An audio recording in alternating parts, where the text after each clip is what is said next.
Welcome to the Pindown, your Detroit Pistons podcast. I'm your host, Wes Davenport from Motor City Hoops and Detroit Bad Boys. And I'm Blake Silverman, writer for Detroit Bad Boys, covering everything from the Pistons to the NBA Draft and the Motor City Cruise. So just to quickly start us off today, look, I know this isn't great podcasting because I'm going to talk about something visual here, and you guys, if you're listening in the car or on the road, you can't see it, but Blake, you've got a unique hat on. I don't think I've ever seen a Detroit Shock hat look that clean. So why don't you give us the backstory on why you're wearing the hat and maybe just where you got it, because it's a good look.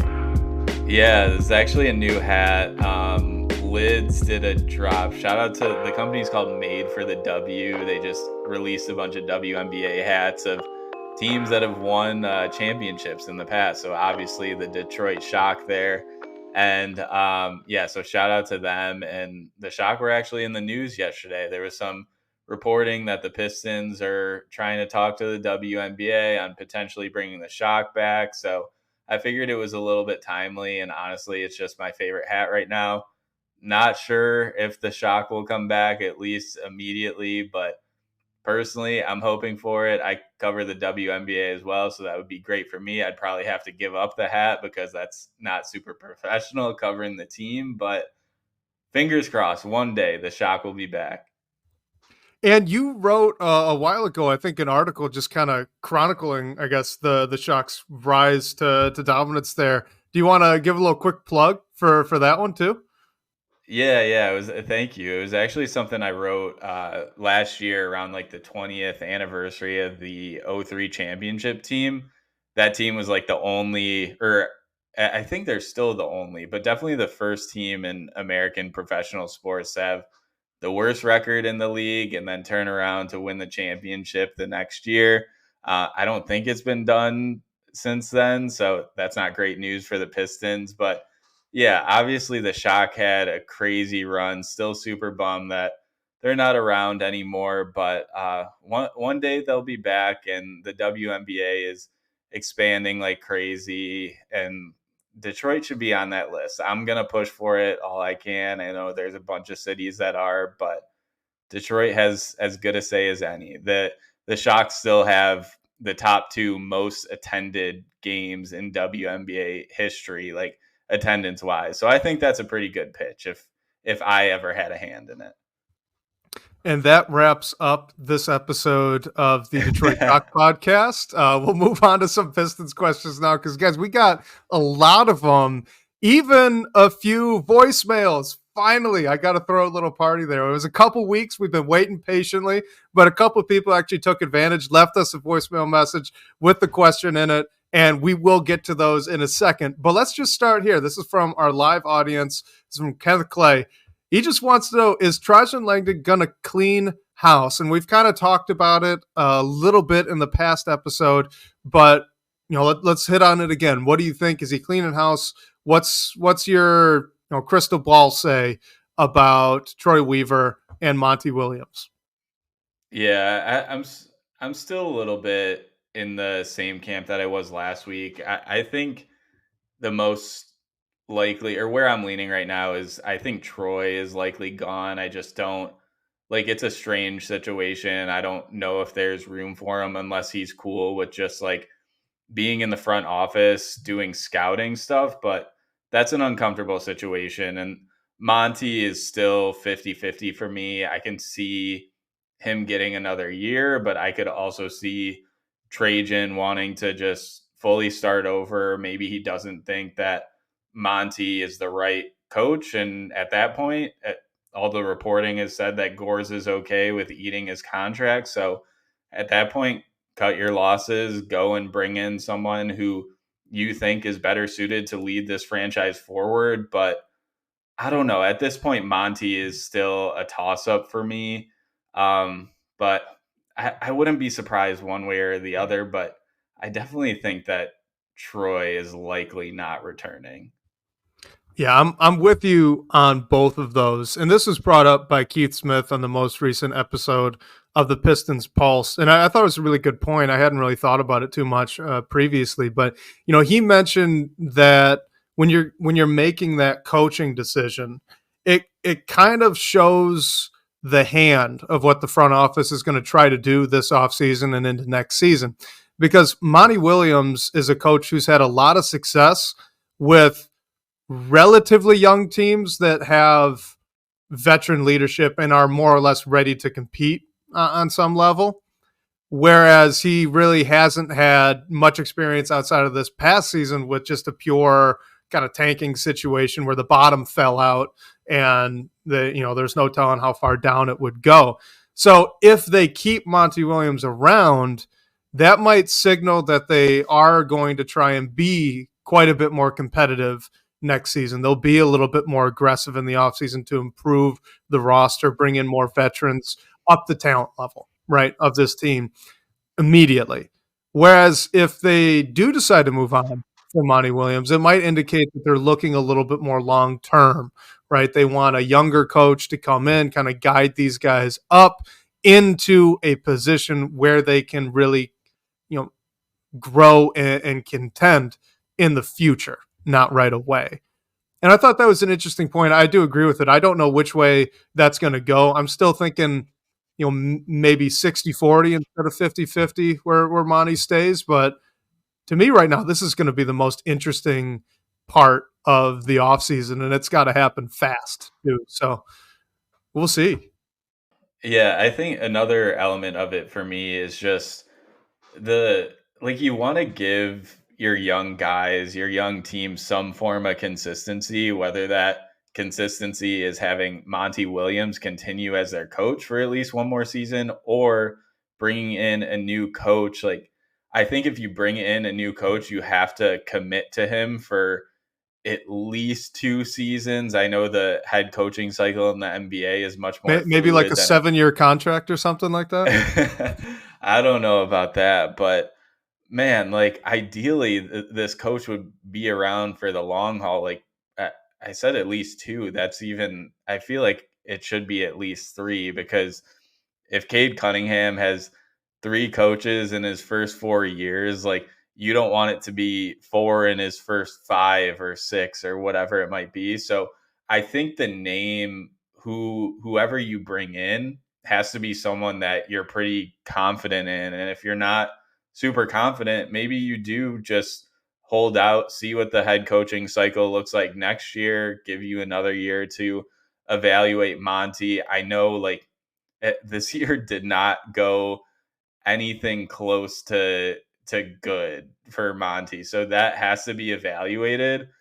I think the only reason he stays is if you just want to give him another year under different leadership, a different roster, and see what happens. I don't think Monty is staying for like doing a good job by any means. And I will continue to say that I don't think Monty Williams did well. He didn't do a good job, but the situation he was set up with was also very bad. The roster construction was very bad, and most of the team's losses and struggles last season are far more attributable to the roster being very bad than the head coach. But let's stick on this head coach kind of train of thought for a minute because we got our guy Laz Jackson, friend of the show, also TV Beer, asking if Monty Williams is fired, which head coaching candidates would you like to see replace him? Yeah, I think the name that jumps out to me is Sam Cassell. I brought him up last week too. He's just an assistant who he's going to get a shot at a head coaching job eventually. So I kind of see it as why not give him a shot here. I don't really, if the Pistons are looking for a new coach, I would much rather them bring in an up and coming assistant, a good name. Like we saw Charlotte make that hire. We just saw Brooklyn do it with Jordy Fernandez. So I would like them to make a hire similar to those lines. Outside of Sam Cassell, I know Mike Anori is a hot name right now. Maybe that's another one. Miami's Chris Quinn is a big name, but who knows if you can get him. I know he's been floated around in some interviews. So I still, and I still think that the one ideal name for me is Sam Cassell. Um, but maybe there is someone else in the player pool. I just would like to stick to that philosophy of trying to get a young coach to bring him in and lead this young group of players forward, hopefully for the foreseeable future. And shout out to at John Hay on Twitter. He also asked about a Monty Williams replacement if Trajan Langdon were to let him go. I fully agree with you with Sam Cassell. I, I've kind of avoided this conversation, admittedly, just because I don't know how much we could really say intelligibly about these coaching candidates. But look, I really enjoyed Sam Cassell when he was later in his career with the Timberwolves and with the Clippers. He was a really fun player. He was a team leader for those pretty young teams. And he has been coaching for a while, since 2009. So he's paid his dues. That would be the guy for me I would be probably most excited about. I also just really like the idea of former players, especially former point guards, stepping into a head coaching role when they already were, that quote unquote coach on the floor back when they played. Another couple names that were, I don't know, maybe these will be a little more controversial, but James Borrego and Steven Silas. And obviously, Steven Silas is a current assistant coach with the Detroit Pistons right now. Maybe that offers a little bit of consistency, right, if you do move on from Monty. But here's the thing with both of those guys. Both of those guys were hot names on the coaching market at the point when they were hired. Both of those guys were brought into rebuilding situations with very young teams. And in my opinion, both of those guys got a really poor hand. They were dealt a really poor hand when they were fired. The situation wasn't great. The team wanted to ramp up its compete level and decided that that was a good time to move on from their head coach. So I really like the idea of second chances, and that's why I would be at least interested in those two guys for that role. Are there any other names before we get on to another coaching question for you, Blake? I mean, if it just following that train of thought, what about JB Bickerstaff? Like, I don't think he's done a horrible job in either of the positions that he was let go from. And I think he's a pretty good coach. So maybe at least give him an interview as well. Yeah, I would. I mean, I like what he's done in Cleveland over the years. I thought it was a little weird that they fired him. So yeah, definitely, I'd give him. I'd give him an interview. Um, let's just get into a voicemail question really quickly because Let's I'm do it. I'm very excited about this. This is another one on the head coaching candidates asking specifically about connections with Trajan Langdon. This is Chris from Traverse City. Hello, bad boys. Chris, up in Traverse City. And my question is, regards to, Trajan, Langdon. And if, if Monty is let go, are there coaches or personnel that he is close with? I think I read a rumor that he's close with Kenny Atkinson. That could be a potential, coach. If Monty's let go. I think Chris Quinn is a pipe dream. I mean, I don't see him leaving Miami for Detroit. I just don't. But is there anyone else besides Atkinson, Kenny Atkinson, that you see that he could have an interest in? Thank you so much. Thanks for the great work. Bye bye. All right, Blake. What do you think? First of all, we're now honorary bad boys, and I appreciate Chris for that. I'm honored. I'm honored to be a bad boy. But what do you think? What are some names connected specifically to Trajan Langdon that could be head coaching candidates? Okay, Wes, you did a lot of research into Trajan's connection, so I'm gonna let you give a majority of the names, but I did find one, and this one is definitely a little bit of a stretch, not someone we've heard in many head coaching conversations, but Andre Miller, Denver Nuggets great. So he actually played with Trajan in for the Cleveland Cavaliers back when Langdon was with them. And the reason I bring him up for head coaching is because Andre Miller is actually the head coach of the Grand Rapids Gold in the Denver's G League team. I didn't realize that until that I covered the Cruise this season and the Gold were in town, and I was like, "Hey, I think that's Andre Miller." And so he's making a name for himself coaching wise as well. So I think that's an interesting one that has a connection. I don't know how realistic it is. The other one I'll give that is more of a hot name in the coaching sector right now is JJ Redick. I think he's pretty much a done deal to the Lakers. So I don't think it's realistic for the Pistons right now. But just the fact that Langdon was a great for Duke. So was JJ Redick. Shameless plug. I wrote an article on Detroit Bad Boys this week on a top 5 Pistons board with the Langdon hire in mind.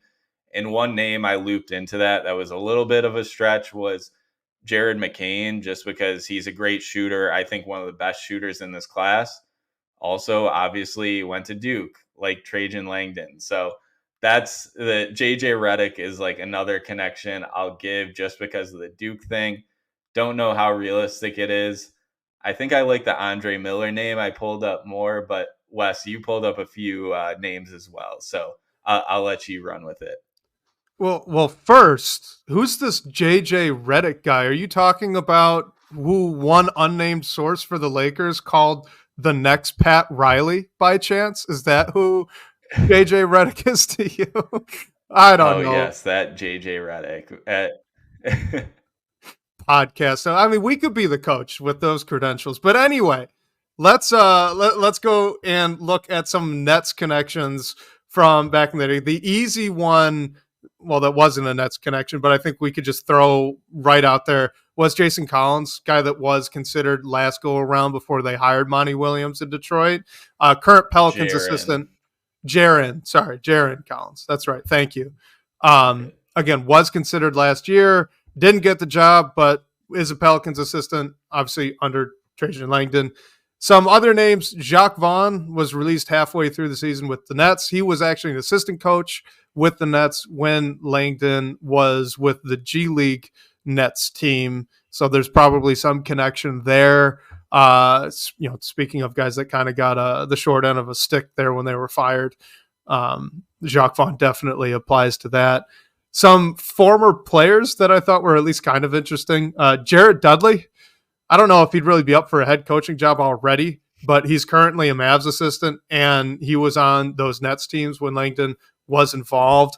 And then Pablo Prigioni, former player as well, current Minnesota assistant, and he was actually on an assistant, I believe, with the G League team that Langdon was operating and running there in Long Island. So I don't know. Maybe they, maybe not. I don't know if any of these guys are really in consideration for more head coaching gigs, but it's at least names with connections to him that are a little off the wall. Pablo Prigioni was definitely my favorite of that list. I don't know how real it. I mean, Jaron Collins is an interesting one. Like he Troy's guy for the job last year until Monty. I know Troy's guy was Kevin Ollie, but I feel like there was a camp in the front office that was hoping or wanting Jaron Collins to get hired. My memory of it was that there was a sector that wanted Charles Lee, and then there was Troy Weaver that wanted Kevin Ollie, and Tom Gores that wanted Monty Williams. I don't recall if Collins was Coffee says that Jaron was Arn's guy, so maybe he was. Maybe he really was getting a hard push there from the front office. That'd be really interesting if they do move on from Monty to see if his name pops back up. Yeah, and shout out to Chris for the question, our first ever live voice question. So thank you for leveraging it. And great question. I think connections with the and like previous relationships are big. It shouldn't be the only parameter for hiring someone, but if you already have that relationship, you know what someone's about, you know their philosophy. I think it's easier. Like it's less of just like a blind faith kind of thing. So it's it's something that to keep an eye on. The JJ Redick one is still, I'm really interested to see where he lands with all of this stuff going on, and the fact that his name is like a real name for the Lakers and seemingly for a bunch of coaching candidacies is interesting. I mean, obviously he's this crazy like basketball savant and has all these relationships with players and stuff like that. So I think that's a fun one. And if the Pistons are looking for a new head coach, I some interesting names, and it'll be interesting to see if Langdon does have any connections to them. And yes, if anyone's calling in, please address us as Dear Bad Boys. Yeah, Chris, I think you need to. That's the trend. We got to stick with it. That was awesome. Let's get to this one from 3 Championship Drive. It says, can the Detroit Pistons still trade Evan Fournier and Troy Brown Jr.? I know the contracts have to be picked up before June 30th. So Fournier, and I wish we had Keith Smith on for this just to make sure I'm not like breaking any cap rules or anything like that. But being that Fournier's team option is for 19 million, like I don't think any team would really want to take that on. So I don't see him being a trade candidate. Like I just don't think the Pistons are going to pick up that option. Troy Brown, being that he's just 4 million non-guaranteed, I feel like that one is more likely, and maybe the Pistons even want to keep him around to round out their roster. But yeah, Evan Fournier for close to 20 million based on like what he is now and not really like playing for New York. He had some good flashes in Detroit. I just like don't really see the Pistons or any team really wanting to take in Evan Fournier for his current salary. Yeah, it's kind of 2 separate questions, right? Like, can the Pistons accept Fournier's option and guarantee Troy Brown's deal and then trade them? Yes, they can. Would anyone want them? I don't know. I mean, like you said, Fournier's contract is a bit much unless it's legitimately just salary matching for someone else's long-term deal that another team wants to get out of. Like, I mean, coming to mind might be Atlanta if they want to get off, say, Clint Capella's contract or something like that. But the Pistons also just have cap space. They wouldn't actually have to send back money, I don't believe, in order to make a trade work. They could just absorb the contract without actually sending anything out. So, well, any cap out, I should say. They'd have to give up something of value, but it wouldn't have to be a player. So, yeah, I'm with you. I just don't think it's a likely route that the team goes down this offseason.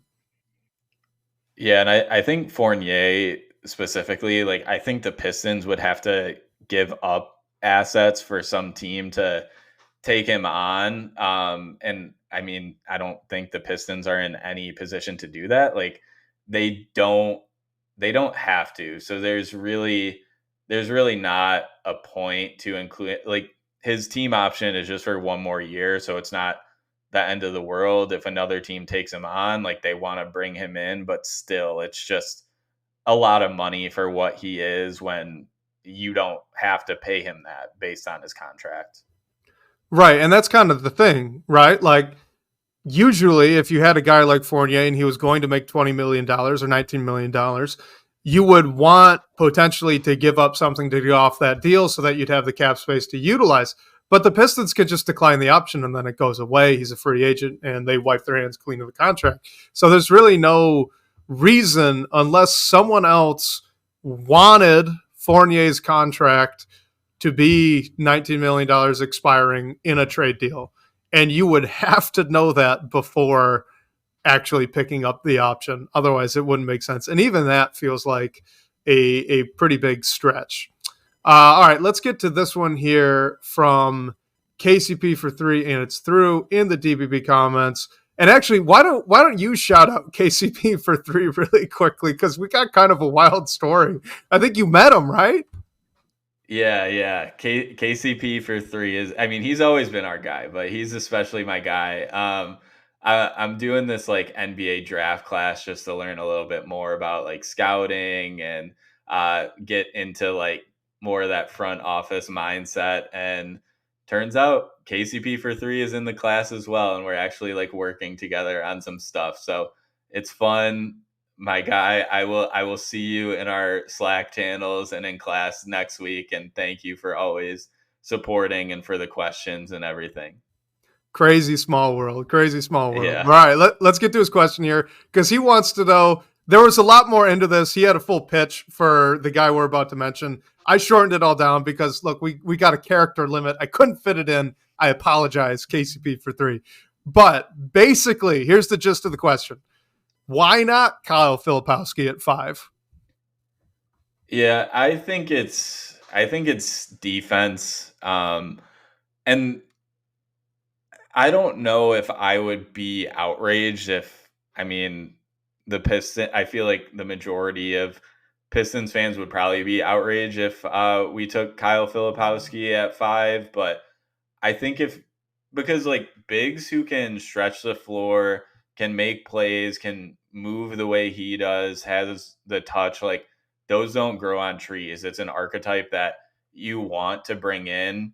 I just think like, so for your big, you want them to either like, and for Detroit specifically, protect the rim and or shoot the 3, ideally both.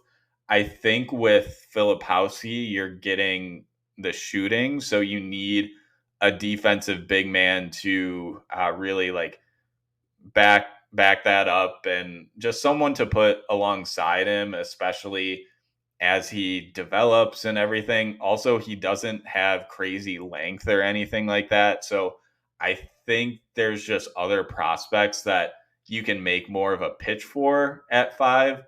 The interesting thing is Alex Sarr and probably even like Donovan Clingan aren't making it to 5. So if you are really prioritizing a big man, like Filipowski might be your next best bet, but I think you could get him trading back. Thank you, Jack, who's shouting on my hat in the comments. Sorry, bad podcasting, but have to shout you out. But yeah, Filipowski is a great prospect, and I think you could just get him towards the back half of the lottery if you could, like if there's a way to trade back. But if he's really your guy and you want that big that can stretch the floor that this team definitely needs, why not? Like I feel like this year, especially with the prospect pool and everything, it's not that crazy to take a swing. I just don't know if the Pistons are in the spot to do so based on who else will be on the board at that point. Let me ask you this, Blake. So let's just first look at the shooting, right? We think Filipowski can probably shoot the ball. I believe he was at 34, 35%, somewhere in that range from 3 this season. But that's not incredible. And he didn't shoot the mid-range shot incredibly well either. His free throw percentage is pretty good. It's not through the roof. What do you think of Filipowski as a shooter? Like, is this a guy that you envision really pushing up to that elite level where he's close to 40, maybe even above on volume? Or is this just a big that he can space the floor, but you really don't want him shooting more than 3 or 4 a night? Yeah, that's really the question with him, honestly. Like he shot 35% from 3, but like you brought up, his free throw percentage wasn't incredible or anything like that. And Irwin brings up in the chat, like compared to other bigs, he's a great passer, which is important as well. But I don't think the shot is necessarily like a done deal. Like, you know that you're gonna bring in Filipowski and he's gonna immediately space the floor, be able to shoot threes for you. So I think that's also lends itself a bit into maybe why you would look elsewhere at number 5. And then if you're getting, say you trade back to the end of the lottery or after that, the late teens, whatever it might be, then you're getting into Day'Ron Holmes territory, who he showed an ability to space the floor. Zach Edey isn't really going to shoot threes or anything like that, but he's shown some stuff in the mid range as well. So some other prospects come in at that as well. But I think Filipowski has just like shown a little bit more compared to those other guys shooting wise. So you can buy it a little bit more, but it's not like a certainty or anything like that. And what's your read on him with his skill level, right? I know the vision looks pretty great, especially for his position. It's not always off the live dribble, which does kind of limit it. Maybe more of a short roll type of weapon. So what's his skill level at? Where do you see him in the NBA there? And on top of that, as a defender, I know he's not amazing. He's not a good defender. Am I wrong for thinking he's not the worst, though? Like, I don't think he's a true negative on that end. Honestly, probably leans closer to neutral. I think he can bang a little bit down on the post. He's not going to block a ton of shots, but he can get in the way.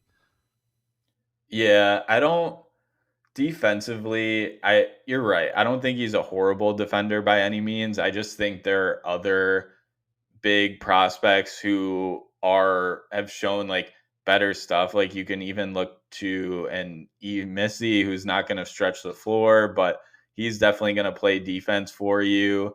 And yeah, Irwin brings it up. Like Filipowski's free throw rate wasn't great, and that's a very strong indicator of long-term shooting.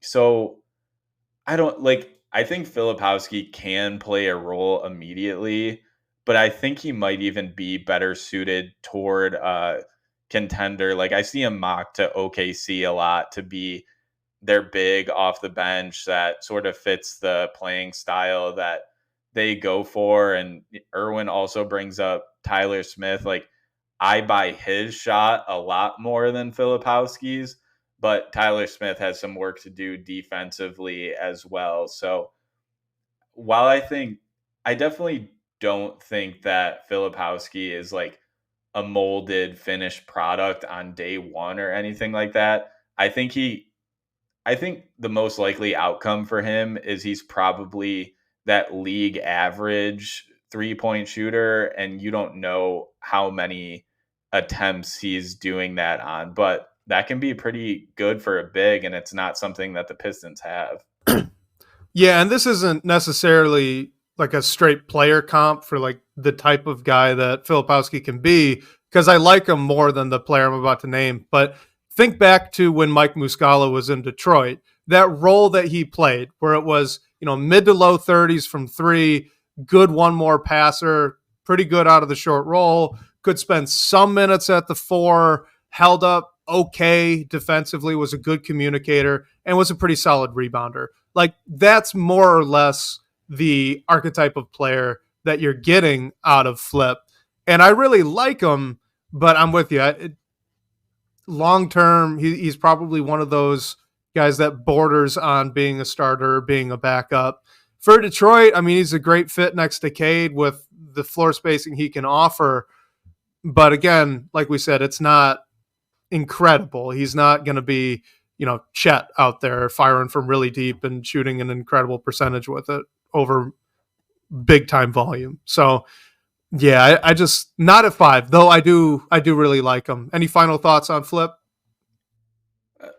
Last thing is like in this draft, I think you have to be okay with not getting like a star at maybe wherever you're picking. So like if you draft a Kyle Filipowski and he's your long-term backup big, like that might be pretty good and like is obviously a useful role.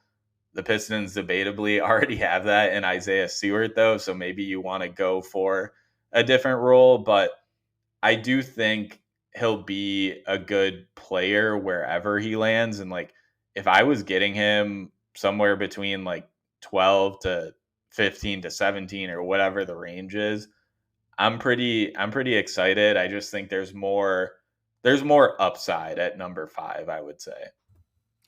And, I'll say it wouldn't be the worst thing in the world if it did happen. Like I would understand the selection if that's the route the Pistons did take at 5, even without trading back. Again, I really think it's a stretch. I wouldn't do it myself, but look, he can space the floor a little bit. He's a pretty good offensive player, profiles to even be pretty good offensive player immediately. fits well with Cade, and honestly, it can't get much worse than they had at the 5 spot defensively than what they did last year. So, I mean, there's a pretty strong argument that he would start day one at the 5 even. So yeah, like I get it. I get why KCP for 3 really likes him. I just wouldn't say at 5. But let's stick with the draft. We got our guy Dave Giancola called in this time and made sure to note on Twitter that he left us a voicemail. So Dave, instead of asking your Twitter question or reading your Twitter question, which was the same as your voicemail question, I'm just going to play the voicemail because we're having fun with it. So here's Dave. Hey guys, this is Dave Giancola, love the pod. Got a question or a comment, I guess, regarding the draft. Trajan Langdon, I believe, was quoted previously as saying that he always was going to look for a higher upside player in the draft. And being that New Orleans seemed to really focus on wings, it seems like I'm just wondering if he would be looking to go after Cody Williams. It seems like that's the type of player that fits that mold, like a long, lengthy guy that can play on both ends. So I was just curious what you guys thought about that. Obviously, we don't know if he was actually the one making those picks, but just curious what your thoughts are on that, and also kind of what your thoughts are on Cody Williams as a prospect. I know he's pretty raw. So I'd love to hear what you guys have to say. Thanks. All right, Blake. So this is a great one for you because you wrote an article on DBB kind of outlining a big board specifically for guys that Langdon in the past has seemed to gravitate towards, or at least the Pelicans and the Nets have seemed to gravitate towards. So my question to you is, where does Cody Williams fall on that board? Who are some other names that you would have? And then more generally, let's revisit Cody Williams as a prospect and why you and I are, again, a little bit lower on him than the field. Yeah, thank you, Dave, for the question. This is a thought that I had in the article I wrote on DBB. So, my philosophy with putting together a top 5 board with the Langdon hire in mind was we're going to include a lot of wings and we're going to include some upside swings. So, exactly in the line of thinking that Dave has here, I actually put Cody Williams number 4 on that list. And really, like, for the reasons that Dave mentioned, he fits that archetype that we saw New Orleans prioritize, and we think that the Pistons should prioritize as well. He just didn't show as much as you'd want him to be like a surefire top pick in this year's draft. I think it's mainly just because, like, he is raw. You need to give him some time. He needs to add some strength. He shot the ball very efficiently, but it wasn't on high volume or anything like that. He fought through a few injuries. When he came back, there were times where he didn't seem like you couldn't, not that you couldn't notice him, but he wasn't as noticeable on the floor, which I think plays into his stock a little bit.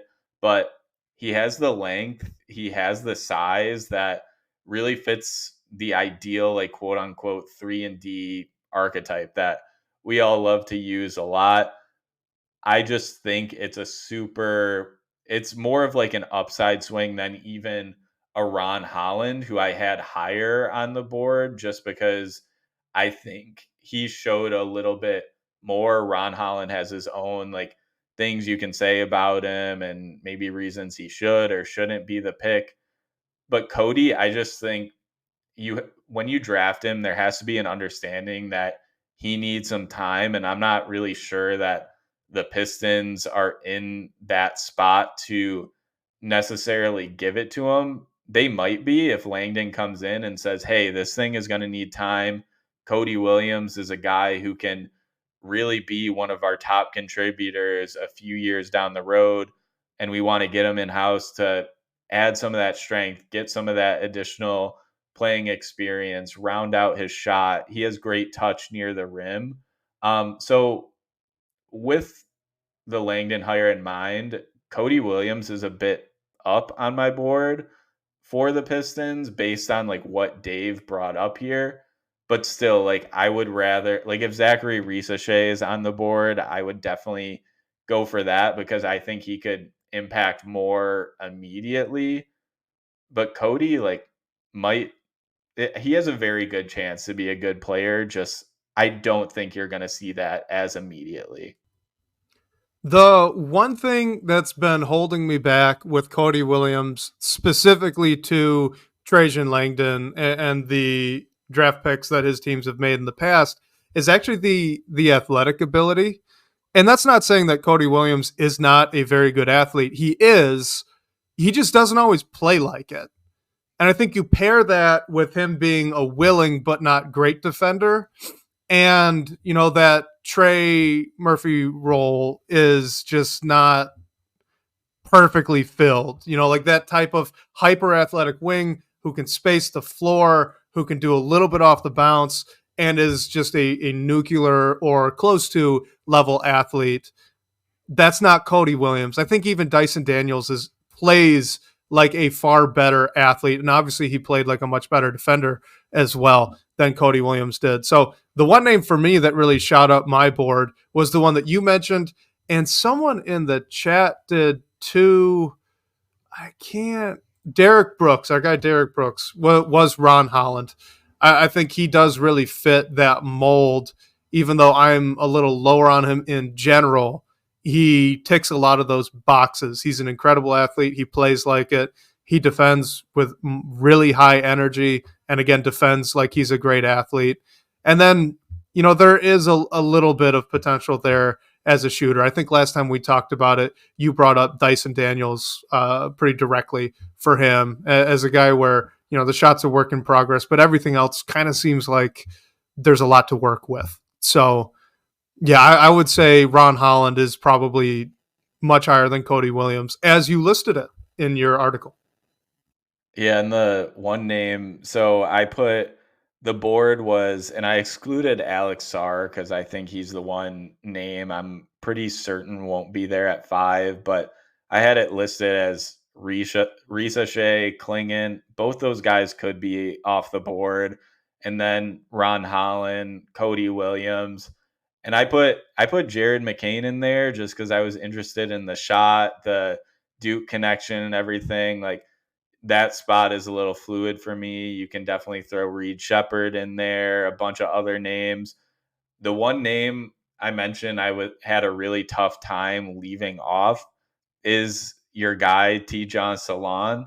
I think he's another player that fits this mold of a really raw wing talent that is getting buzz of going in the top 10. I don't know if it's getting all the way up to 5, but he's in like a similar boat of like Cody Williams for me. It's like a similar conversation almost. Yeah, we all know I love Salon, so no need to harp on it. Another name I'd bring up is who Erwin just brought up in our live chat. Steph Castle, I think, would be a pretty good fit here. Another kind of Dyson Daniels-y type of player, loosely. Not a perfect player comp, but more or less that archetype. The one other name I think just needs to be brought up again, even though it's not a perfect fit with anything that we've said so far, right? That wings, good defenders, great athletes. Nikola Topic. I mean, like if Alex Sarr falls to 5, he doesn't fit into the mold either. But I think he's going to be very strongly considered by Langdon for that selection. I think if Topic falls to 5, it's the same kind of situation. He's very good. Very, very good. Yeah. And I almost wonder, like, I'm sort of believing that Topic can fall to 5 more than I am, like, Risachet at this point. Agreed. Risachet has been balling in his playoffs in the French league. I think his stock is going So up. has Salon. Yeah, there you go. And even like I would think Klingon and Risachet are going to be off the board more likely than Topic. And yeah, it's the fit isn't clean by any means, but like at what point does who the prospect is and what they project to outweigh a cleaner fit when you can try and go and get a wing, a defensive big in like free agency or via trade. So I'm with you with what the Pelicans have done in the draft. Like, it doesn't seem as clear cut to me, but that wasn't really a need for them. But I think like Topic is probably a better prospect than any of Ron Holland, Cody Williams, Reed Shepherd, maybe.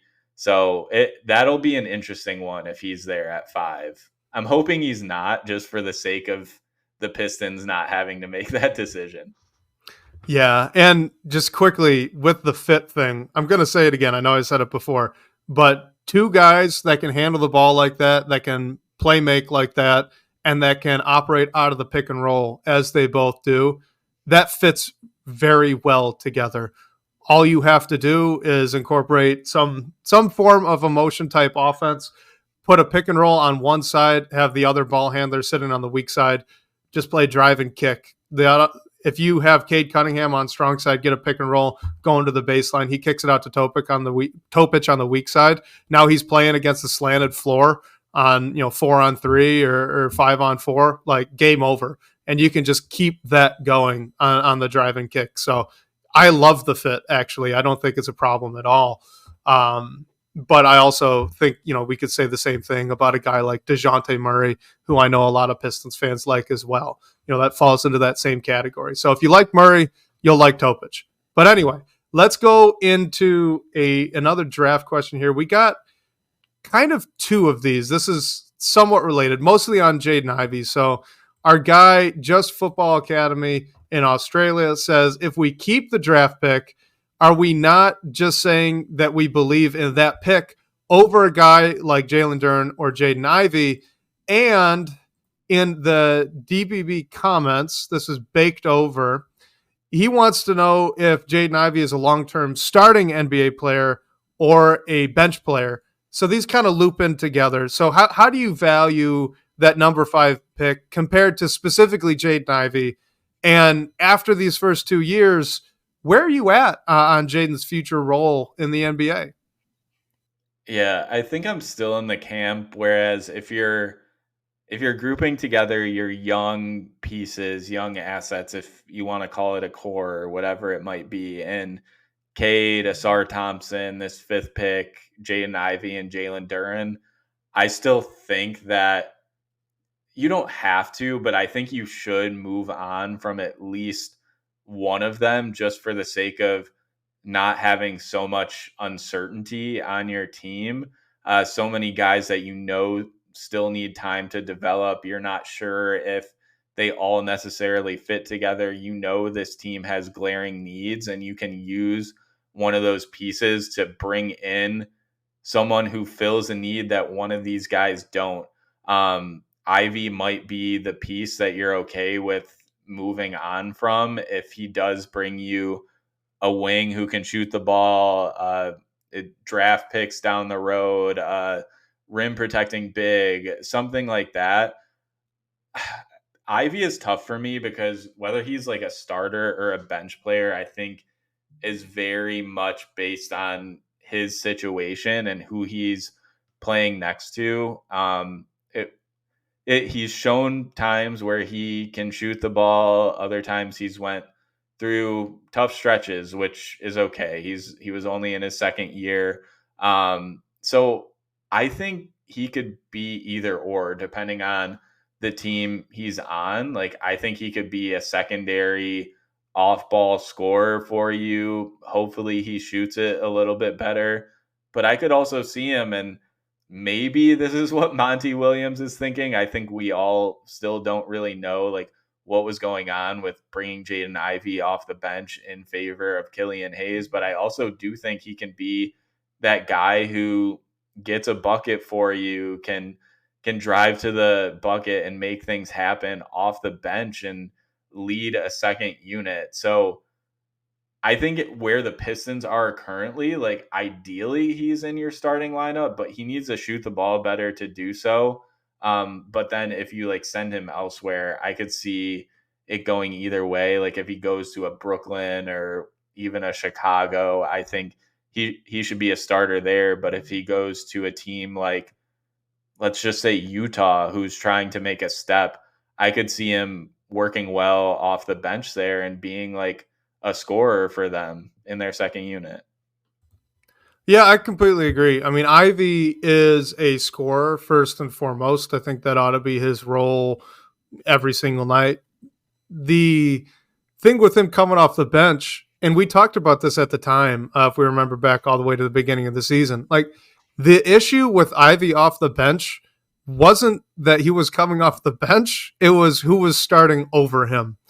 So this offseason, Bobby Buckets brings it up, right? He says that he hopes we get a 3-and-D 2 guard in free agency to start next to Cade, and then Ivy's going to move into the bench unit. Like, yeah, that would be totally fine if you get talent that pushes Jaden Ivey to the bench, or even if Quentin Grimes finds his jump shot and that pushes Jaden Ivey to the bench. Like, that is fine. I think Jaden Ivey would excel in a 6-man role. And I do believe that, at least right now, there are more teams in the NBA that he would be a high usage 6-man type player than there are teams where he'd be a starter right now. That's saying nothing long term. I still really buy into his upside long term. He's a great athlete, incredibly fast. He really improved, I thought, at picking his spots offensively last year. And he did improve as a defender, though I don't think that's ever going to be his primary selling point, despite his athletic abilities. So, long-term, I still really like Jaden Ivey. I still think he's a starter, potentially even, borderline all-star type player one day, but it's not right now. Right now, I do think he probably would be better served off the bench, especially with Cade Cunningham already occupying a lot of those ball handling duties. In the starting lineup, a guy like Quentin Grimes or someone of that ilk could push Ivy to the bench, and it would be not a bad thing at all. Might be a net positive. And I'd say, like, more generally, looking at the young guys the Pistons currently have compared to, that 5th pick. A lot of times when you're looking at that pick, it's kind of a mystery box, and people really are enticed by the mystery box because of what it could be. To me, the Pistons are kind of in a rare situation where the mystery box isn't necessarily enticing because of what it is or what it could be, but because of what we already have learned about the players that the Pistons currently have on the roster. Like, there are very few questions left about Cade Cunningham. We're pretty intrigued about Asar Thompson, but his offensive limitations could be really crippling for him long-term if he's going to be a starter. Jaden Ivey improved a bit as a defender and really stagnated as a shooter. 2 things where he needs at least one of them to be very good in order to be very successful as a long-term starter at the 2 on any team. His shooting percentage going up would really help his scoring efficiency, and his defense improving would really help level out that middling scoring efficiency that he has if he doesn't improve the jump shot. But right now, both of those aren't where they should be. And Jalen Duren, we've talked at length about as him as a defender, the weaknesses there, and that he doesn't profile as a shooter. So the mystery box, the number 5 pick, it's enticing, and I think that they should keep it. And I've kind of transitioned on accident into this question from MI Cognac 44 on Twitter asking, is there any logical reason for keeping the number 5 pick? And I guess what I'm getting at is, with that number 5 pick, a lot of those guys that could be there, we've talked about falling, maybe Risa Shea, maybe Topic, but even Shepard, Connect, maybe Klingon, Holland, Castle, Buzelis, Filipowski, any of them, they might just be better. There's a solid outcome where they end up better than what the Pistons currently have. And that's why you want to keep that 5th pick right now, or at least that'd be my argument for it. Yeah. I mean, I know that this draft class is labeled as just not a good draft, and I think that's mainly because of the top. Like, there's no Victor, there's no Zion, but I like a lot of guys in this draft for different reasons. I mean, there's some guys I like for the Pistons, there's some guys I don't like for the Pistons that I like as players, but I think no matter how the board shakes out, if you stay put at number 5, you either have the opportunity to add a player who addresses a need for your team, or you can take like the upside swing route and just take the best prospect with nothing else into account on your board and figure it out later, because we don't know what this roster is going to look like next year. We are thinking Cade is going to get signed to an extension. We think Asar Thompson is still like, I would be shocked if he is put in a trade, but Ivy, Duran, I don't know if you're giving up on them yet, but like you might. So if either one or both of them are not around, like you can still get a good player with that fifth pick that can be around your team. Like I think if you're getting a starter, no matter what kind of starter it is, you should be thrilled at that with number 5. Or even if you get like your second big, like what we were talking with Filipowski, or someone that's your 6-man moving forward, I think that you're happy with that. Like, is it good necessarily for the Pistons? Probably not. Like, ideally, you want a second star to put next to Cade Cunningham, but I think a lot of teams are going to end up with quality players that are part of their rotation for years to come. That makes more sense for teams that are competing for the playoffs, competing for the championships. Like they're going to get some really good guys in good situations. But I think the Pistons still have an opportunity to address a need that we just hopefully this draft pick can shoot. Or just you're going to be able to bring in a good basketball player. Yeah, agreed. And the one thing I'd want to add to all of that, and I agree with all of it, is that I'd want to push back on the idea or the narrative that giving up, quote unquote, on Jaden Ivey or Sar Thompson or Isaiah Stewart or Jalen Duran would be trading them.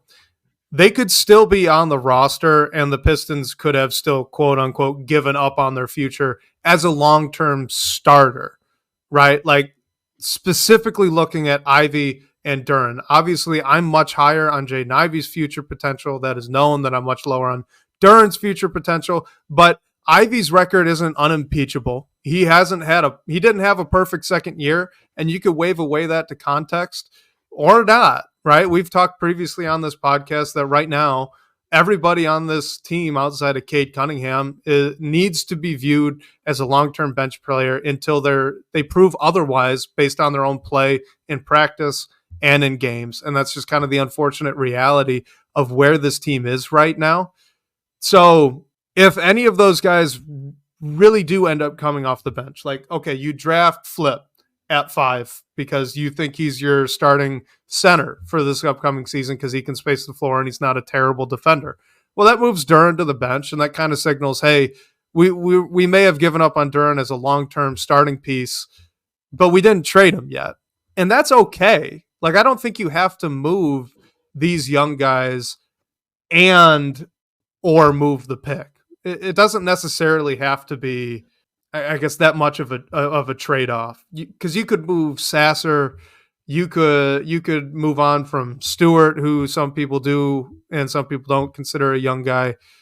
Like, it doesn't necessarily have to be Jaden Ivey and Jalen Duran or Sar Thompson trading off for this 5th pick. There are other routes that keep them all together, but that doesn't necessarily mean that you're still incredibly invested in those guys long-term as your starters. But since we brought up Quentin Grimes, let's get to this question here from Derek Brown in our live audience. He says, would you extend Quentin Grimes for 3 years, $30 million? Honestly, I think that's a steal, but what do you think? Yeah, I think that sounds good to me. The tough thing is you didn't see a lot of Quentin Grimes after you acquired him with the injury. I think if you tell me what you're getting from Quentin Grimes with this extension is his year 2 where he was shooting the ball great, like, yeah, that's a no-brainer. I think because you didn't see it, it's a bit more of a question mark, which I think is totally fine, but at least know if the shot isn't falling for Grimes, he's still going to be a heck of a defender. This team needs perimeter defense. 3 years, 30 million is a pretty affordable deal. So I'd be interested to see if that number is something that Grimes is willing to take. And ideally, you had more of a sample size from him, but that's just not the case. Like, I don't know if he's going to get an extension this year, honestly. But if that was the number, I think I would do it. Yeah, I would too. I mean, it seems low. The years might be a little high just because of that uncertainty, like you mentioned, but 10 million a year as an average annual value is pretty dang good for a guy that earned Tom Thibodeau's trust as a two guard in New York on a playoff team, played heavy minutes, and was a really key cog to those rotations just a season ago. Obviously, this most recent year, his shot fell off, possibly because of injuries. We don't really know the reason there, but it definitely fell off a cliff. So I guess the thing with that is what do you weigh more? Do you weigh his entire career as a shooter, where he has been a very good 3-point shooter for a while now, or the most recent season, which can be a fantastic predictor of what's coming next for guys, where it wasn't really good? If you think that last year was kind of just an off year, he was hurt, lower body injuries affected his jump shot, that's why he was short so much, then yeah, this is a steal. Like, Quentin Grimes could realistically start for this Pistons team next season if he's hitting his 3-point shot off the catch. If we get the Quentin Grimes of last season, if that's reality, then I mean, this is probably spot on, but I don't know why you'd commit 3 years to him. Yeah, and just to like add extra context to this number, like Asar Thompson's rookie deal isn't like too far off from this. So they're like guys on, I mean, probably like number one, number two picks on their rookie scale contracts that are making more than this, but like the number is not, it won't cripple you by any means. Like, maybe you don't want to commit to Quentin Grimes for 3 years, which I would understand, but I think at that number, like, it's not, it doesn't put you in a point where you are in year 3 and you have to find someone else to take off his money because he's not contributing much. Like, I think you could at least get by at the end. You wanted to see a little bit more to commit to him that long term, but that's just not the case. So hopefully both sides could come to a number that they're both comfortable with and is like a win-win moving forward. The other interesting part is obviously Troy was the guy that went out and acquired Grimes. Like, I wonder how Trajan sees him and sees him as a part of this future. But I think that's a question we'll probably get the answer to this offseason on whether Grimes gets an extension or not. Yeah, agreed. So let's end on this one here. This is from our guy, a fella in the DBB comment section. Let's wrap it up. How do you define success for Trajan Langdon's first year in Detroit?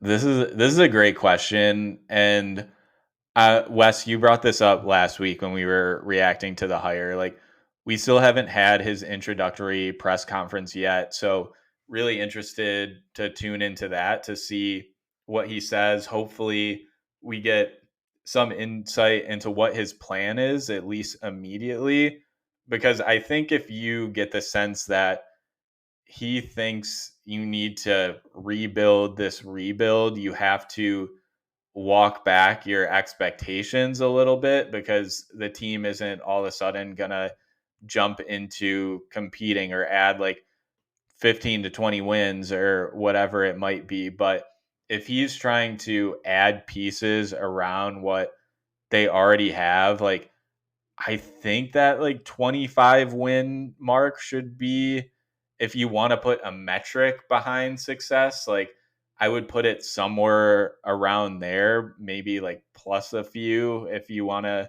get picky about it. But I think it's tough because he's Langdon's coming into a difficult situation where he has to make a lot of changes, and you probably won't see success right away with all of that.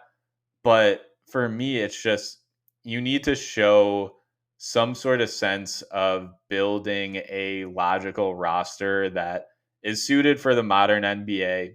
He's shown that he's thinking that way. He's made moves to do so in New Orleans.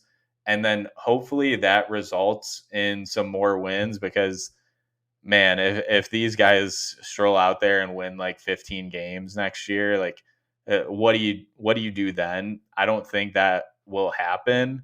But you need to show at least some sort of path forward, however you want to define that with your success metric. We can debate that, but like, man, hopefully they just win somewhere around 25 games. I don't think that's far off or crazy, depending on what the roster looks like.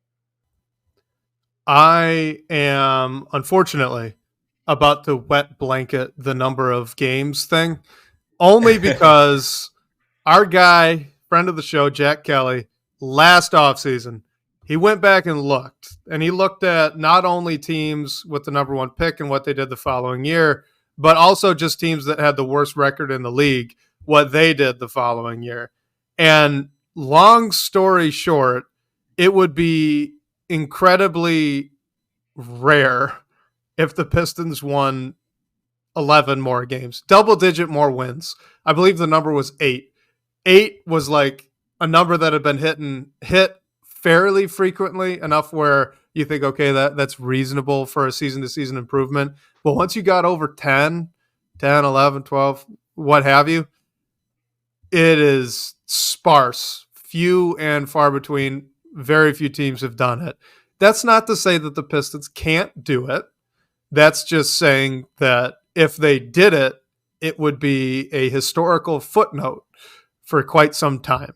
So expectations should be adjusted accordingly. For me, looking at success metrics for the first year, he is setting the basketball vision, right? When they said that they were hiring this head of basketball operations, the idea was that it would be someone to lead the charge, lead the vision for what Detroit basketball is going to be.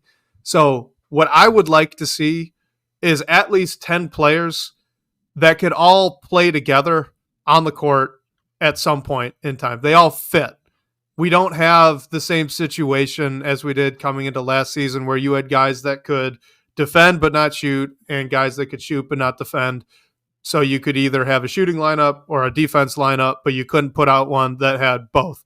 I don't want to see minutes where we have 2 or even 3 or 4 complete non-shooters out on the floor at any given time.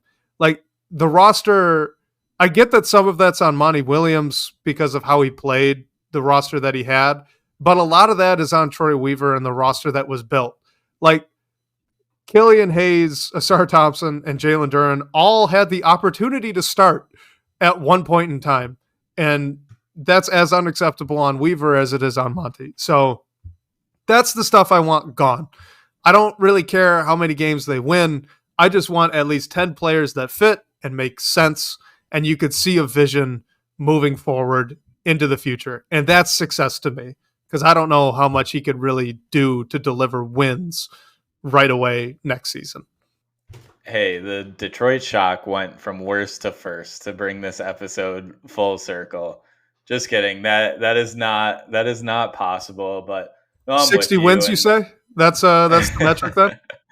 Oh man, in some alternate universe, maybe. But yeah, I don't even like putting a number on wins because you're adding in like how the coach sees like the rotations and anything. So I think it is, like you said, more along the lines of roster construction, making some things happen to just move this franchise forward. And hopefully that's what we see. And I'm sure we'll get into some over under win totals when we get closer to the season and we know what the team looks like anyway. Yeah, for sure. We will. So everybody, if you send in a question or you asked a question in the live chat, thank you so much. I know we didn't get to all of them. We had a lot of questions this week. So thank you for all that participation. We really appreciate it. Really appreciate it. Blake, with your snazzy hat, why don't you close us out? Yeah, thank you everyone for all the questions, and join us next week. You guys might have saw us promoting it. We were supposed to have Czar on. If you're on Pistons Twitter, you probably know Czar, but we had some scheduling issues, so we're gonna have him on next week. So be sure to join for that. We'll pick his brain on Trajan Langdon, the offseason, the draft. Maybe we have some additional news by then as well that we can talk through. And shout out to Chris and Dave for using our voicemail, and Wes, shout out to you for making that all work, so I didn't have to figure it out. But if you want to call in and hear your voice on the show, the number for that is 313-355-2717. And special thank you to Sean Court, managing editor over at Detroit Bad Boys, for supporting the show. And shout out to all you guys again for the great questions and talking points. We'll catch you next week, whether on your commute or live with us here. We can't wait to talk more Detroit basketball with you all.